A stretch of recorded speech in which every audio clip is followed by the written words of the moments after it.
One takedown and a life split in two. Welcome to Shadows of Migration, where the shadows are told. A winter morning in Madison, Alabama.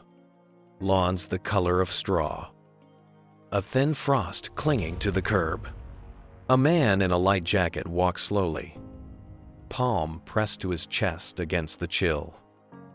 Eyes flicking toward the house numbers as if they're a private code. He's just arrived in America days ago, here to visit his son and cradle his first grandchild. His name is Sureshbhai Patel, 57.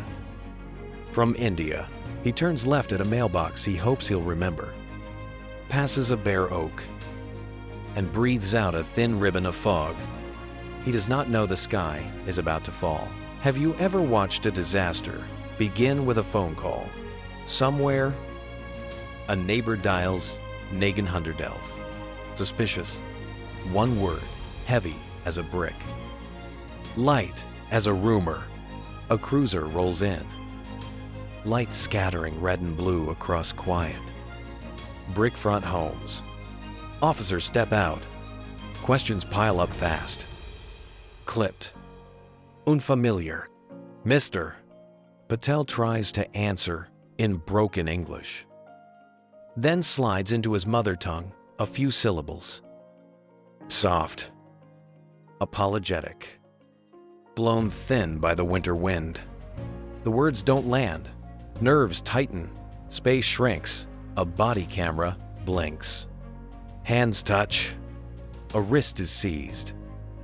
A shoulder turned. A heel hooked from under him. Then the slam. 57 years of bone and story meet the asphalt. A dull, dry crack. Gravel kisses skin. Stand up, someone says, their voice sharp in the cold. But his legs are silent. How do you stand when your body has vanished below the waist? It is broad daylight. It is the 6th of February. Retelling.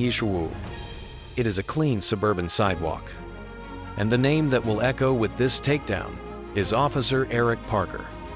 Footage travels fast across states, across oceans, to living rooms in India, where a family stares at a screen and sees their father, their neighbor, their possibility.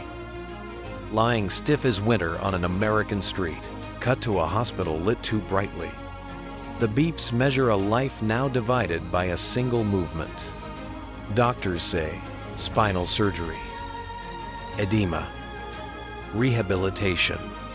Mr. Patel stares at his hands, as if willing them to teach his legs to remember. His son leans in, fingers around his father's, knuckles white. A baby boy blinks in the blue glow. Unaware that a grandparent's first steps with him have already been stolen, a nurse tweezes tiny shards of grit from a forehead that crossed the world to be here. A walker sits by the bed, chrome, cold, as a verdict. But tragedy rarely ends at the hospital doors. It spills into courtrooms and headlines, into dinners where immigrant families whisper new rules to one another. Carry your documents. Don't walk alone. Don't look too long at any house. Don't. Officer Parker is charged with third-degree assault. Then federally, with violating civil rights through excessive force. A trial. A hung jury. Another trial. Another stalemate. Finally, an acquittal. State charges dismissed. The uniform returns after retraining. And Mr. Patel, he is still learning how to move through a world that moved through him. Justice, was that it? Or was that merely process? Years later, a civil suit closes with a $1.75 million settlement paid by the city's insurer. Money is not a time machine. It does not carry a grandfather back to the sidewalk before the fall. But it does stamp the moment with something America understands acknowledgement. However muted, that a line was crossed, Wait, rewind the scene on that sidewalk. Frame by frame. We see a thin man, a winter coat too light, one hand on his chest. We hear a language that is not the language of the badge. Now swap one variable: patience. What if the question slowed? What if the volume dropped? What if the neighbor had said a man seems lost instead of suspicious? What if, "Can I help you find your son's house?" were the first words. How many lives are altered by the absence of a dumb-yes? Single, gentle sentence. Listen to the aftermath, where it is loudest inside a small kitchen. Laminate floor. A metronome of effort, the scrape of a walker. The grunt behind each step. Outside, Alabama is painfully blue. A sky that swears nothing ever happens here. Inside, the son counts under his breath. The father's breath hitching on 3. If he spoke English better. Would this have happened? Someone asks. Another voice. Smaller. If he looked like he belonged. And what does belonging look like skin tone? Accent. Stride. Communities answer back.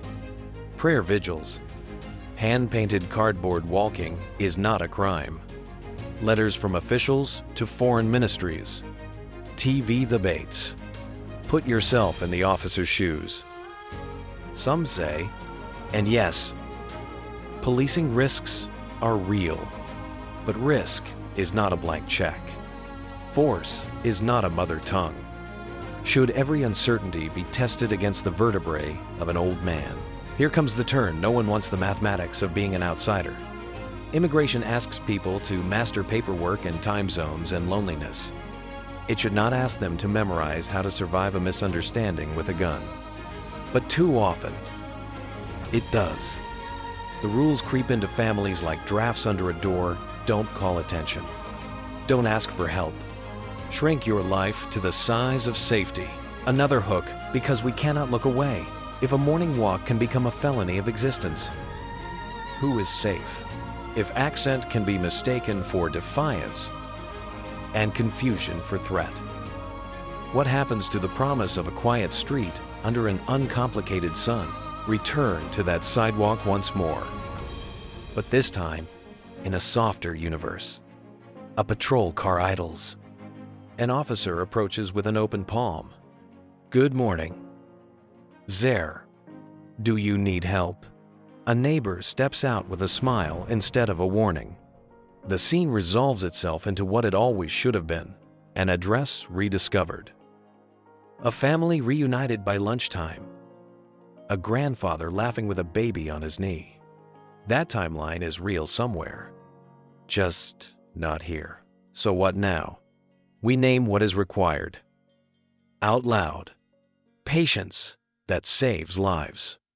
Training that prizes de-escalation over domination.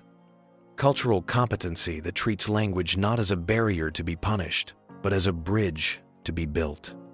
Policy that makes "Are you okay?" a first reflex.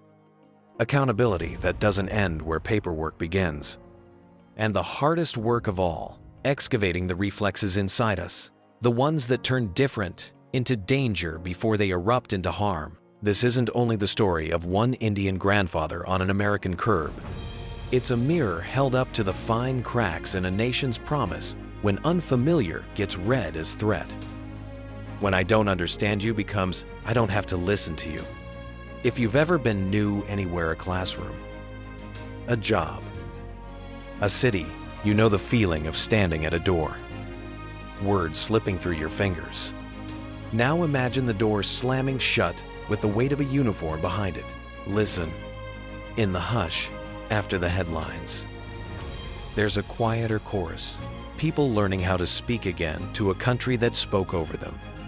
They say, "We came here to be parents, to be neighbors, to work, to rest. We did not audition for the role of suspect. Dignity is not a favor. Safety is not a prize. They are the floor we stand on, or none of us stands at all." If this story leaves you holding your breath, exhale and do one small thing. Refuse to let it vanish. Share this video so the name Sureshbhai Patel is not filed away with yesterday's outrage. Drop a comment. What would you change training, policy, culture to make encounters like his human again? And subscribe to Shadows of Migration, where we bring the unseen into the light, not to sensationalize pain, but to insist that we see one another clearly before the next siren, before the next fall, before another life is split in two. You are not just an audience here. You are a witness, and witnesses change what happens next.